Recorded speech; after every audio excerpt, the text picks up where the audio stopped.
Today, massive container ships transport 90% of everything the world produces. At one of America's largest ports, Long Beach, California, an extraordinary feat of engineering must unfold to get the cargo off the ships and onto the nation's store shelves. But a new wave of mega-sized container ships now under construction will make that job even tougher. Can longshoremen, the dock workers who already do one of the most dangerous jobs in America, carry the extra load? Look out for the mega container ships, this time on Extreme Engineering.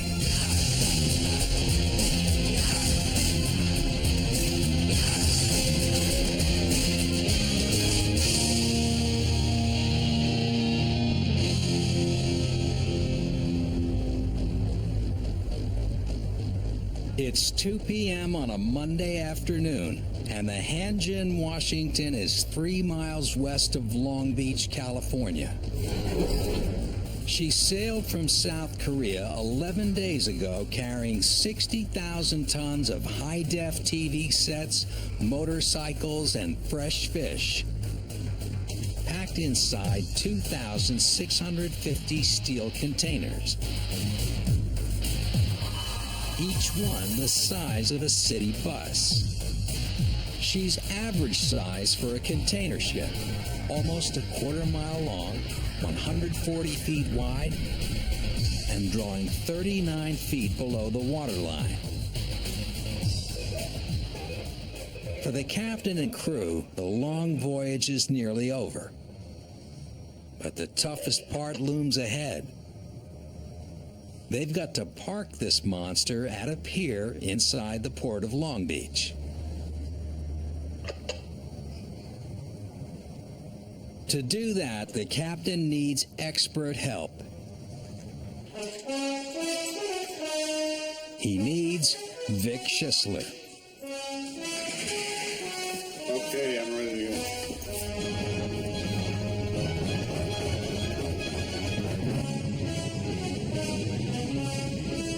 Don't let the business suit fool you. Vic's the guy you want at the wheel when you're trying to bring a 100,000-ton ship to berth. Many consider Vic one of the finest harbor pilots on the West Coast. It's important to have a pilot on board because the captain knows his ship very well. He knows the ocean very well. He does not know the port of Long Beach. I bring the local knowledge that I've accumulated in the last 35 years.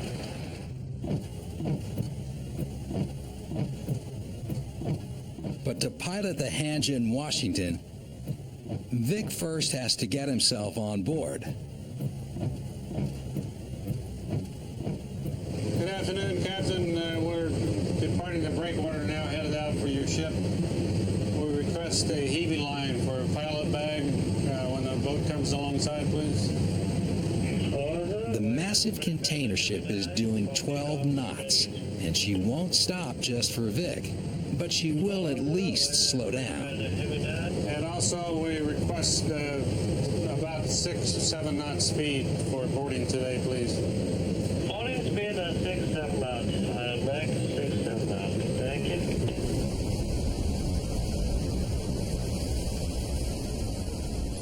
For Vic personally, what's coming up next will be the riskiest part of the voyage.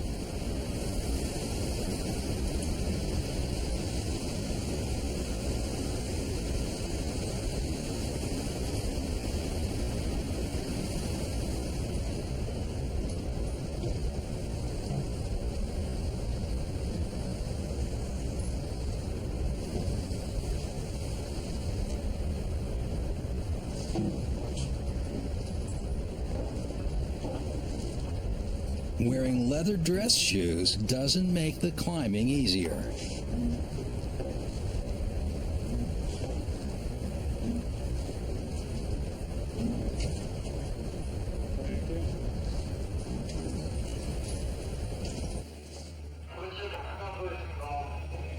security, all those concerned, Hanjin, Washington, approaching Queens Gate, Long Beach, inbound for berth 140, port side 2, standing by channel 13, Hanjin, Washington.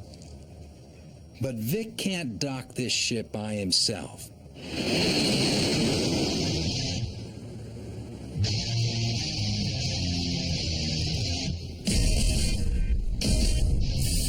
needs help from the new marshal in town, the Marshal Foss. The most powerful tractor tugboat on the entire West Coast. Just 98 feet long, she packs a screaming 6,250 horsepower in her twin engines. Captain Mark Walsh can turn her on a dime.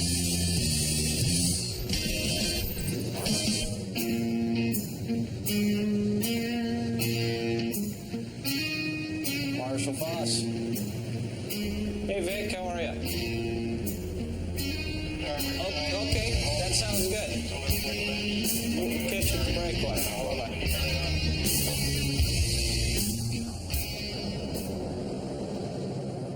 The stern is the hardest part of the ship to maneuver.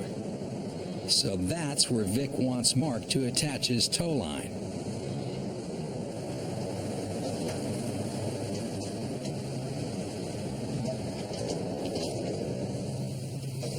The braking strength on this line is 880,000 pounds. This is what we stop the ship, we pull the ship, we push the ship and all that.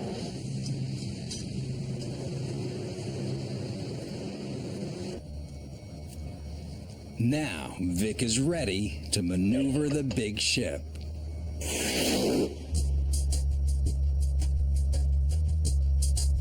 They're entering the basin where they can turn her. Now begins a dangerous dance between ship and tug.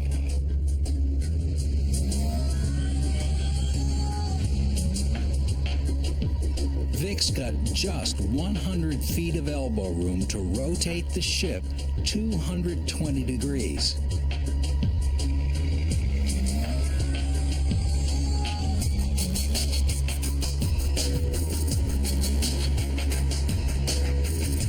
On Vic's command, Mark steers to starboard.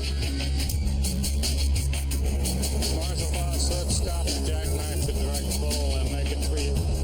And the Hanjin Washington's massive stern begins to swing around. You're always on your toes. You're trying to work with the pilot, understand what he's going through.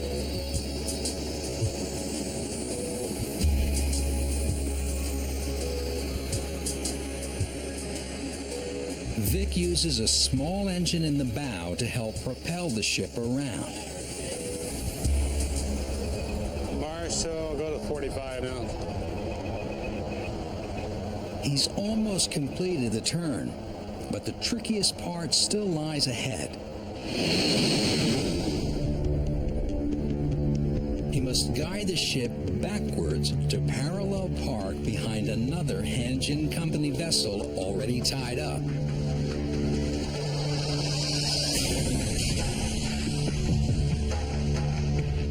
And the stern of that ship is just 100 feet away. The dangers involved with this maneuver is when you're looking over the containers out towards the bow, is judging the distance. It's very difficult to do that.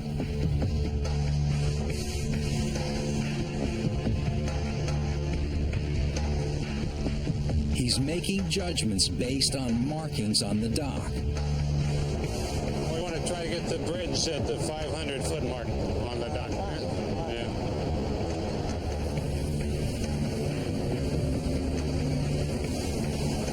Marshal, push dead slow, stern to port.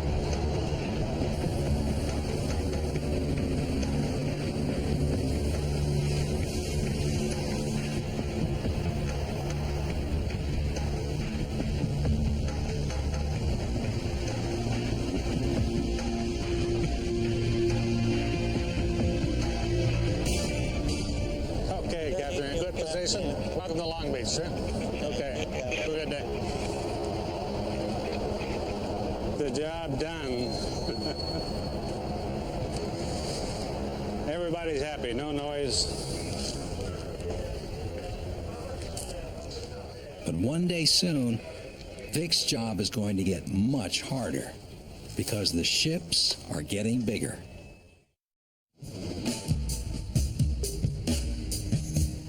At Denmark's Odense shipyard, one of the new generation of mega container ships is nearly completed. The Adrian Maersk is 141 feet longer and 7 feet deeper than the Hanjin Washington.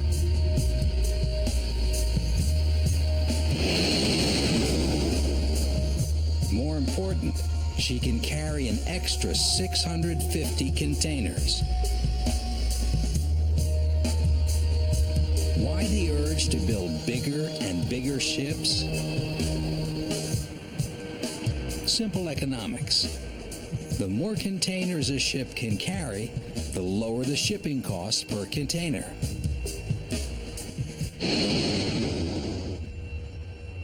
Which is why, in the adjacent dry dock, workers have begun to construct her sister ship. This new vessel, she doesn't have a name yet, will be capable of carrying an astounding 3,300 containers. It's going to take workers 3 more months to finish building her, if they can stay on schedule. The work itself will be extremely difficult, but the process is easy enough to understand.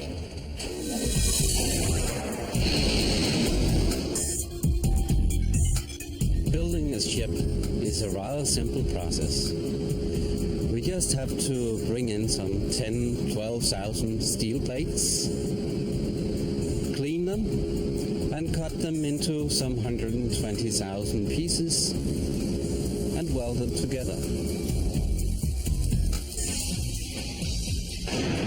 Step 1, steel. Lots of it.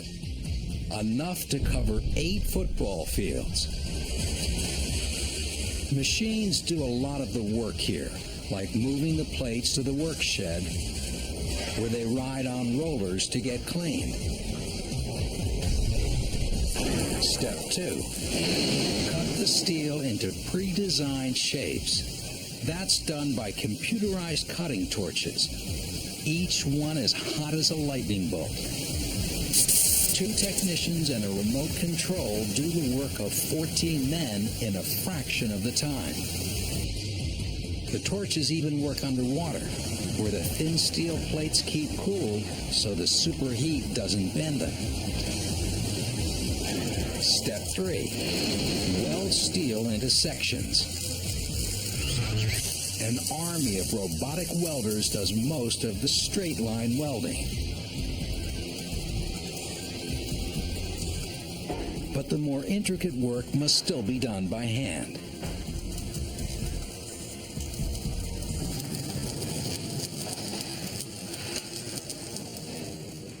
These enormous honeycomb-like structures will form the ship's skeleton. Without them, the hull would crumple under the tremendous weight of the containers and the pressure of waves. When all the sections are assembled, this container ship will be the longest in the world.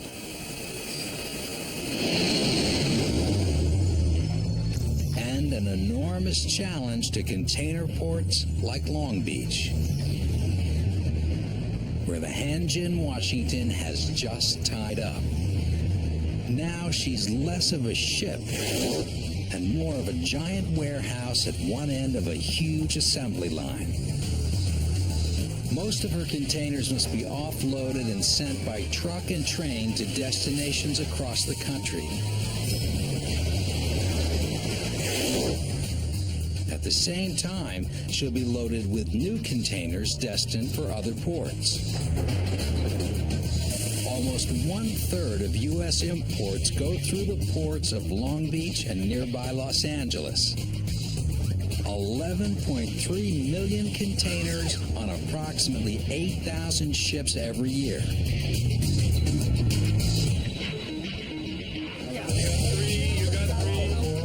A delay here can mean hospitals run out of supplies and supermarkets have empty shelves.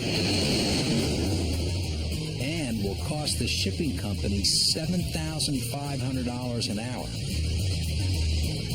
Even worse, the shipper might lose its customers if it doesn't deliver their cargo on time.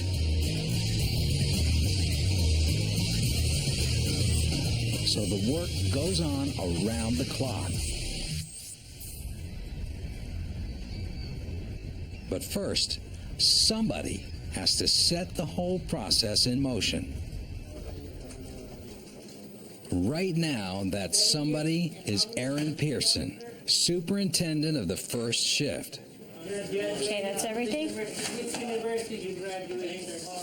She's got a tremendous task to tackle. Steve, you copy Steve? I didn't copy that. Where are you? In less than 2 hours, she has to pull together paperwork for hundreds of containers coming off the ship and going back on. We don't have. Okay. Oh, shoot. And assemble a crew of 100 longshoremen and crane operators. Okay, I had 4 originally. One's going to the other ship, and the H's are going to the ground. The big challenge right now, getting everyone out there and started by 6 o'clock. And then, okay. You want to have cups?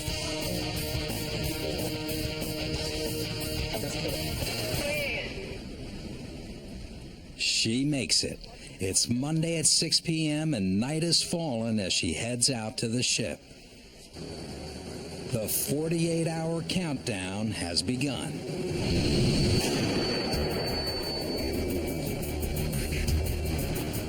That's how long the Hanjin Company allows for unloading and reloading a vessel the size of the Washington. For the ship to leave on time, Erin's crew will have to move 1,000 containers during their shift. And it's the crane operators who'll be under the greatest pressure. Years ago, cargo came in sacks and crates. Longshoremen carried them on their backs.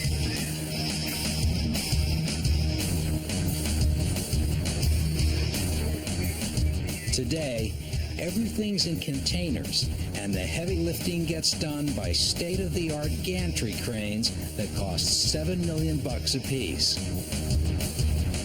With their 200-foot-long arms, they can reach across the bows of even the new megaships.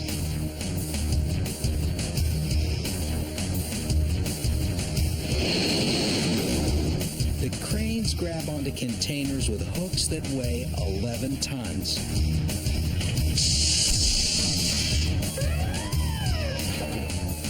Four latches lock into the container's corners before it's swung high into the sky.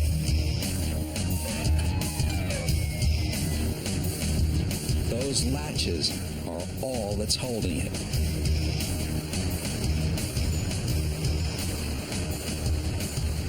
We're moving a lot of heavy cargo. Things could fall. As you can see, it's a large operation, so you have to take all the safety precautions necessary.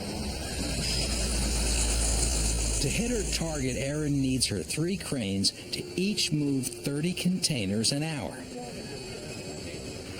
That's one every 2 minutes. But tonight, things are falling behind schedule. We got kind of a slow start tonight. Hopefully by the end of the night, we'll be closer to about 28 moves per hour, which would be a decent start for us. And we'll monitor it as we go. As tough as Erin's job is now, it's only going to get tougher when the megaships arrive. She'll have to monitor even more cranes and more people. To carry more cargo, the new megaships will need more power. In Denmark, they're working on the crankshaft for the new ship's diesel engine, which will deliver a staggering 93,000 horsepower. Weighing 2,100 tons when fully assembled, it will be the world's largest ship engine. So big, it had to be made in 3 sections. Today, they're preparing the crankshaft to receive the engine block. The liquid sealant should ensure an airtight fit. They're going to need a powerful crane to do the lifting.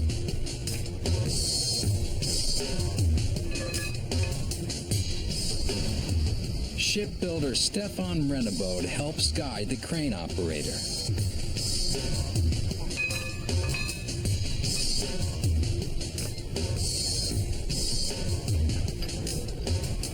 "375 feet up in the crane cabin, operator Kjeld Madsen gets the word to go.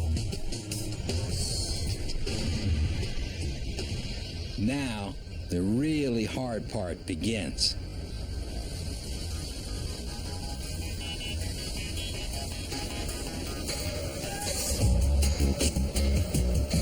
The 2 sections have to fit together with the precision of a Swiss watch. Hundreds of pre-drilled bolt holes need to line up perfectly.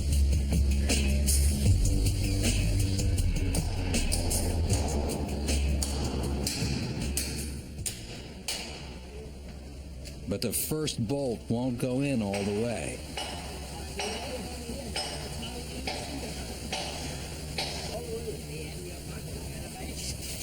The holes aren't matching up properly.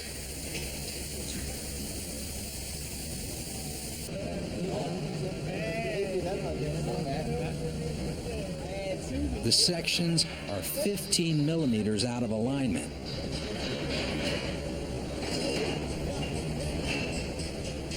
They're going to have to try to shift the engine block. We try to move it up again, and then we start from the middle. Go out. We have a little problem on the middle of it. Skal være talje på. Holder! Vi sætter en talje på over på den anden side, så giver vi lige besked om, hvor meget vi trækker. Hvor meget kan jeg have her?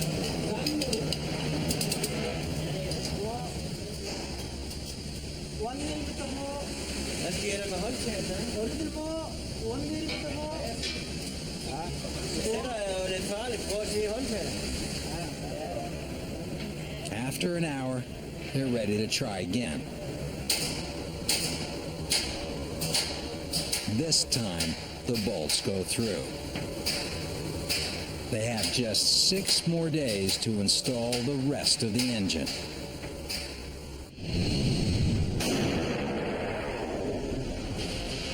Back at the Hanjin, Washington, the longshoremen are racing to meet their deadlines.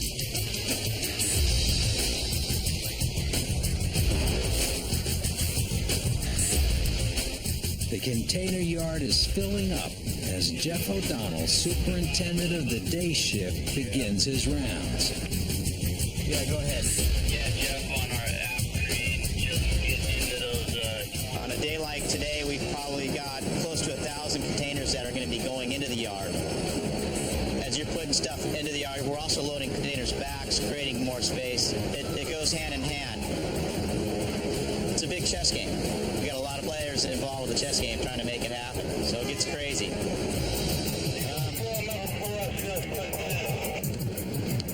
On the ship's main deck, Jeff and his ship boss, Eric, go over the day's schedule. Containers must be loaded and unloaded in proper sequence. If If too many containers get taken off one side of the ship, she could become unbalanced and even roll over.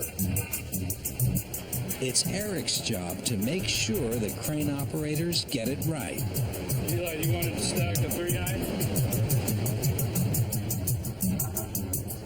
And that no one gets hurt by flying containers. And 100-ton hatch covers slamming shut.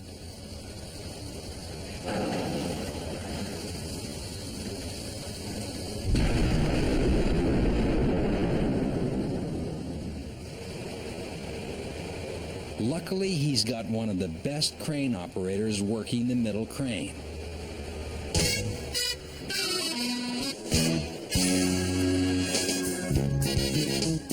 James Moses, a 34-year veteran.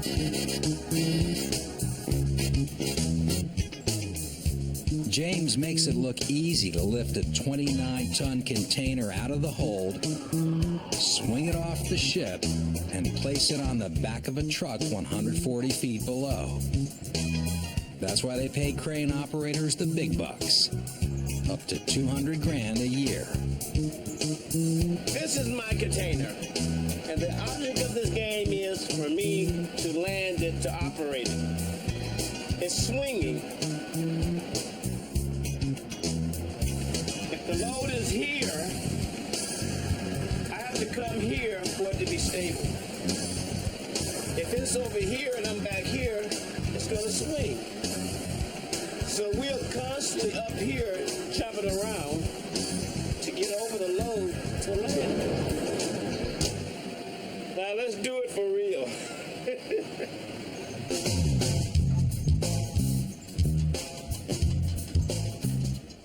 James controls the crane with a pair of high-tech joysticks.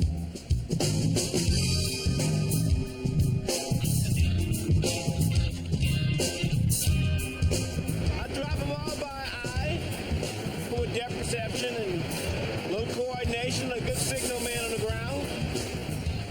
Sometimes we lose them, they fall overboard, and sometimes it can be $1 million worth of computer parts.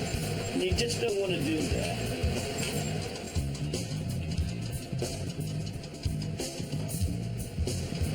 If you get angry, irritated, or frustrated on this equipment, it will whoop you.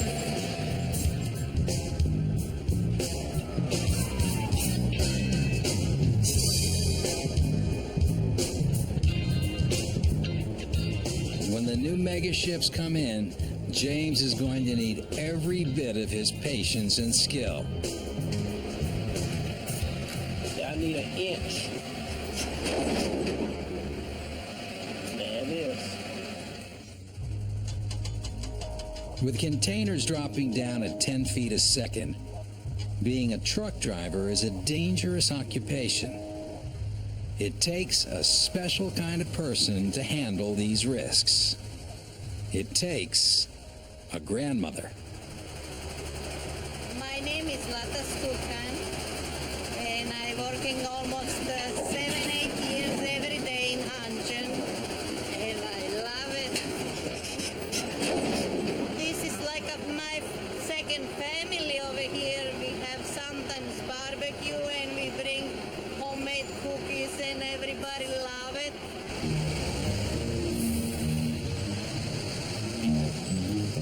Don't let Zlata's mild manner fool you. This is one hard-working lady. She's got to drive to the storage area 50 yards away, park in the first available space, unhook her load, attach an empty chassis, and head back into the line as soon as possible. She'll make the same circuit 30 times in her 8-hour shift.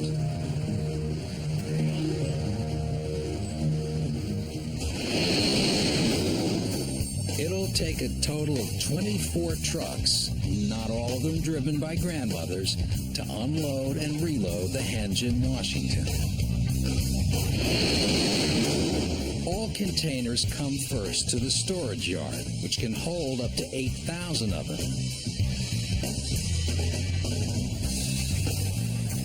About half will leave by truck for destinations across America. The other half will go on railroad trains that depart nightly.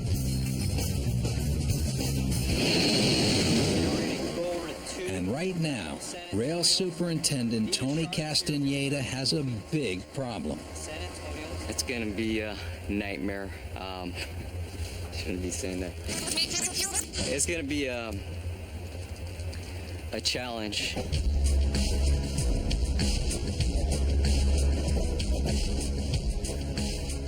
There aren't enough empty railroad cars to handle all the containers that need to go out on today's trains. We're going to be maybe running an hour and a half behind. Our trends might end up on the short side today because we're not going to be able to load everything that we want to load today. The crew has to stand around doing nothing. We're not getting any production done, so we're losing time, we're losing money, we're falling behind. It just is a snowball effect. This cargo has to move. 530 of these containers came off the henge in Washington. If they're not on a train by day's end, it will cause a delay all down the line. Finally, an hour later, there's some good news on the phone. Well, it looks like he's got his signal. He's getting ready to pull forward because there we go. Now the pressure is on the yard crew.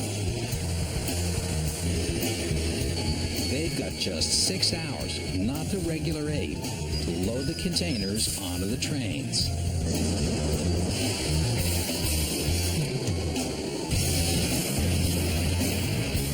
That means it's time for the Rocky Quintana Show.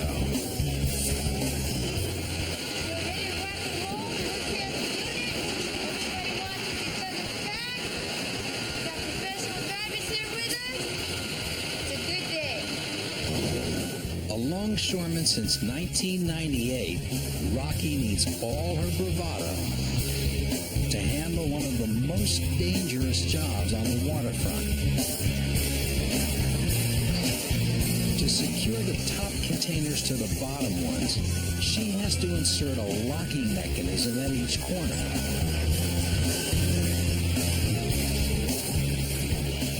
We have to go from car to car, jumping up and down on the rails. So you have to be in pretty good shape to do this job.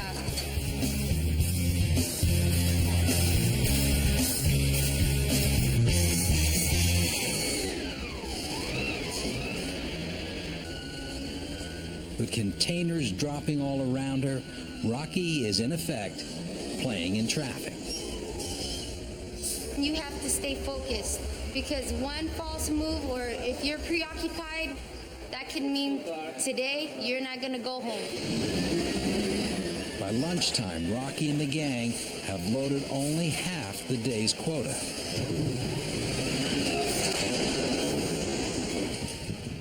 Rail Superintendent Tony Castaneda is worried.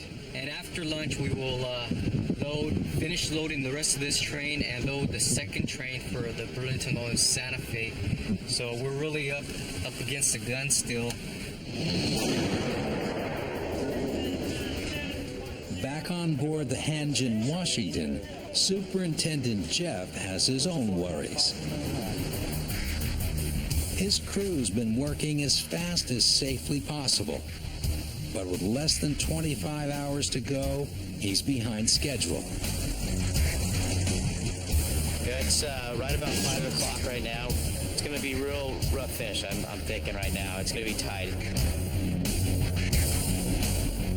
If he can't figure out a way to get more containers off and on board quicker, his ship may not sail on time.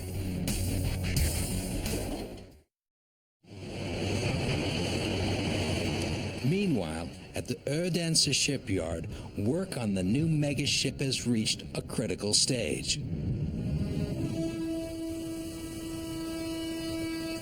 they must attach the bulb-shaped structure to the ship's bow,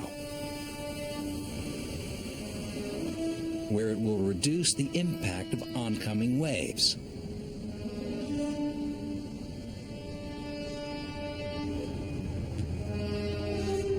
Who's the crew that's going to handle all this heavy lifting? One man, Stefan Rennevoog, with a little more help from the big crane. Right now we're gonna lift the section up and turn it 45 degrees and then put it on the ship.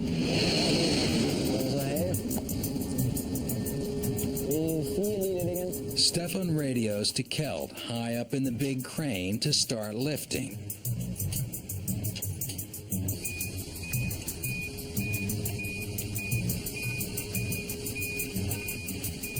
All's going according to plan. Until Stefan notices something wrong. The welders forgot to cut off 2 extra steel beams. So Stefan has to light up.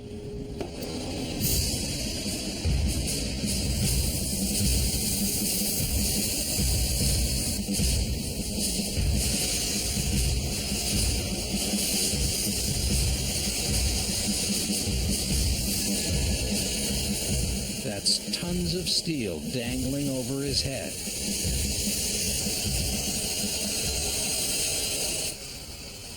He's got a lot of trust in the crane operator.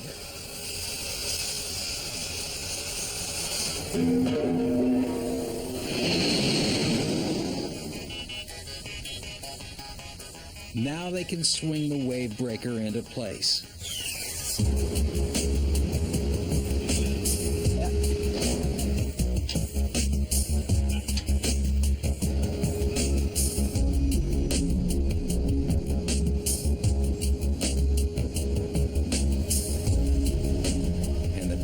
Can finally be welded together. It's the enormous size and scale of these ships that makes them so difficult to build and such a problem for ports like Long Beach. To accommodate the new vessels, it's not enough to just buy some new cranes. The whole harbor is going to need a major makeover to the tune of $2 billion. The Port Authority is extending Pier T by 3 football fields so that it can provide room for a total of 4 megaships. And that means a whole lot of work for the dredging crew. We just dig. That's what we do, and we like it.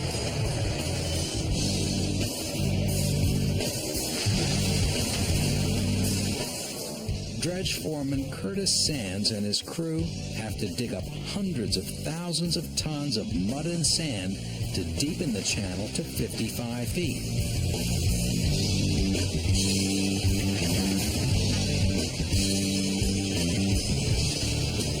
Otherwise, the megaships would scrape bottom.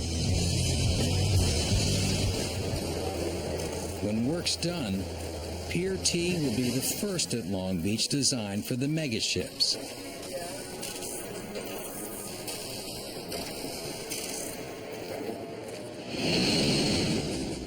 Those ships will send more containers to the rail yard, which already has its hands full.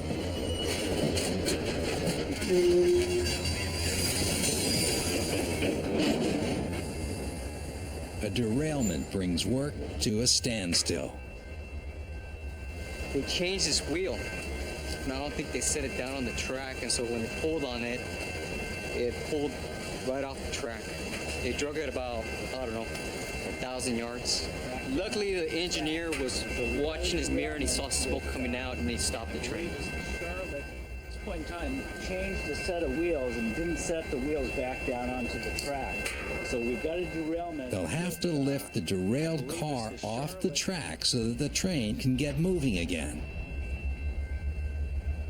The delay will cause Tony's crew to fall short of the day's quota of 530 moves.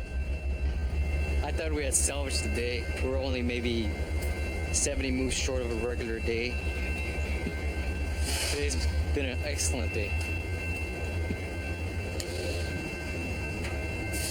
As a matter of fact, I'm going to take tomorrow off. Luckily, a shortfall this size won't slow down work on the Hanjin Washington, where Jeff and his crew are nearing the end of their 8-hour shift. They've managed to offload and reload their quota of containers. If the night crew can just keep up the pace, the Hanjin Washington may sail away tomorrow on time.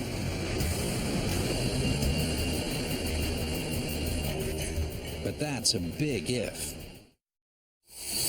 Back in Denmark, they're halfway through building the new ship, with months of hard labor ahead. But 50 yards away, her sister ship, Adrian Maersk, is almost completed. But the key mission of a container ship is to carry cargo. And this morning, shipbuilders Bo Christensen and Lars Conradsen have to conduct a crucial test of the ship's cargo holds.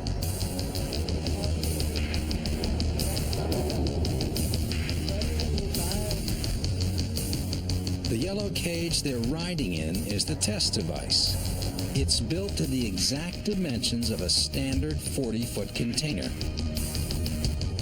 The crane operator maneuvers the test cage so it slides into one of the pairs of rails that line the walls of the 77-foot deep cargo hold.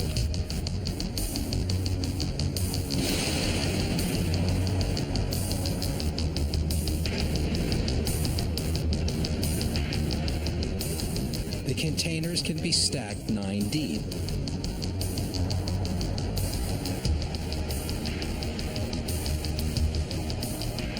Bo and Lars will check the fit between rails and container.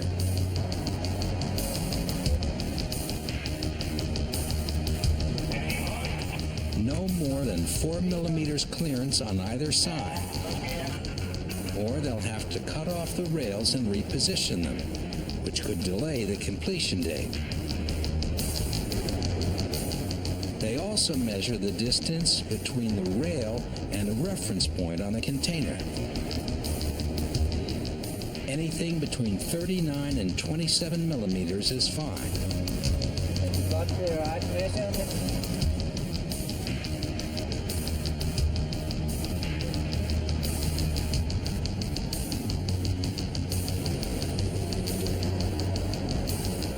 If the other cargo holds check out and the rest of the work gets done, the Adrian Maersk can begin her sea trials in just 5 days.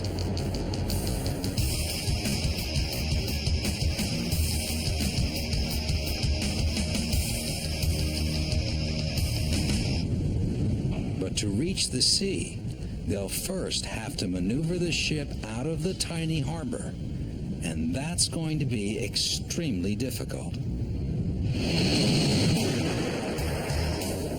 Back at Long Beach, with time running out, work on the Hanjin Washington has fallen seriously behind schedule.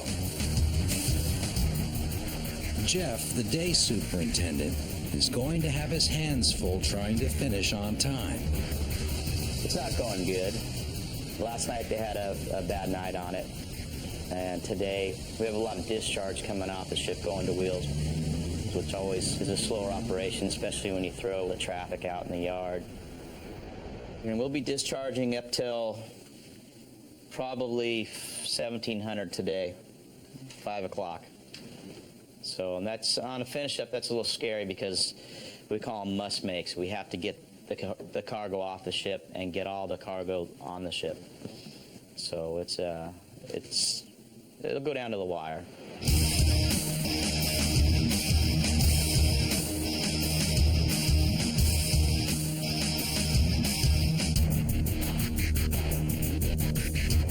Out on the dock, Jeff and Eric have come up with a plan. They've asked for more longshoremen and another crane. Now Jeff thinks he'll have a fighting chance to meet the schedule. Back in Denmark, the Adrian Maersk is getting ready to depart for her sea trials.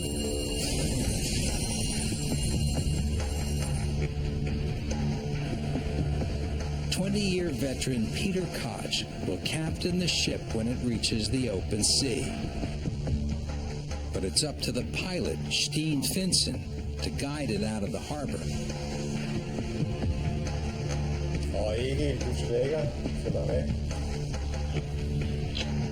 The challenge here is that it's an enormous, huge ship, and the way we have to take it out is very bended and it's very narrow, and we have some limitations with wind and current.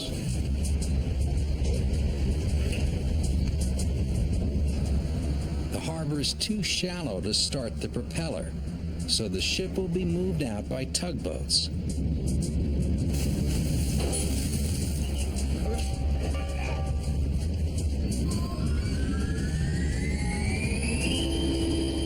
They'll tow her backwards because there isn't enough deep water to turn her around.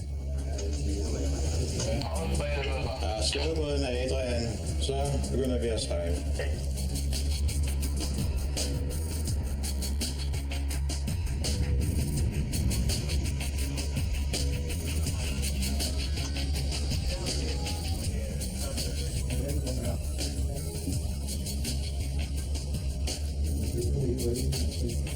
The first hour passes without incident.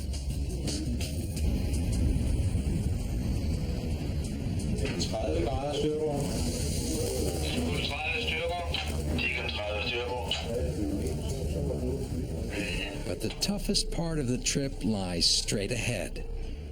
To reach open water, the pilot will have to slide the mammoth ship through the harbor's narrow entrance. It's about 100 meters wide, and the ship is 43 meters wide. So we will have about 20 meters, 30 meters on the sides. And as if that weren't difficult enough, they'll also have to wait for the tides to be just right.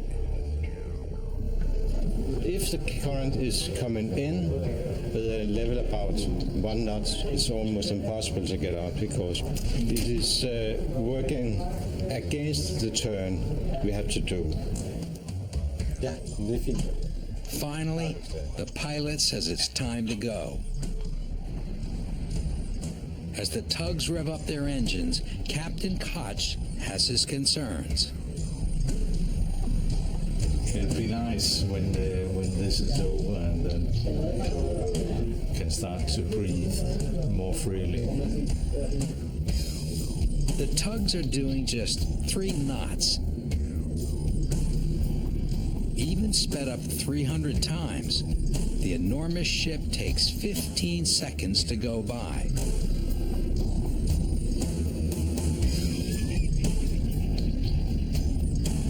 18 agonizing minutes later, they're only halfway through the gap.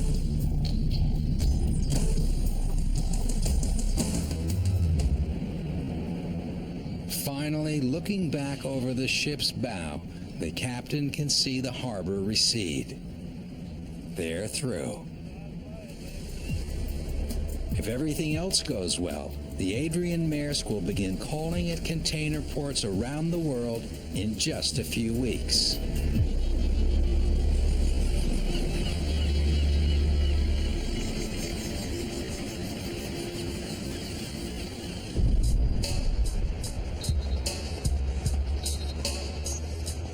Back back at Long Beach, it looks like Jeff's luck has finally turned around.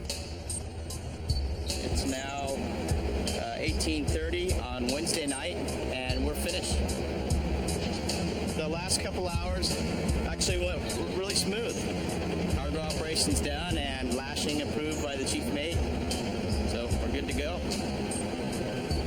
That's it. All completed.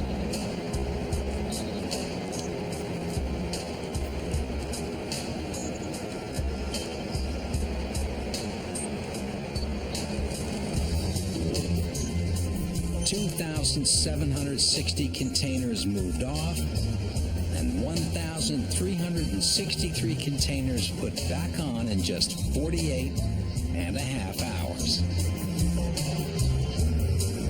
But the numbers are going to keep growing.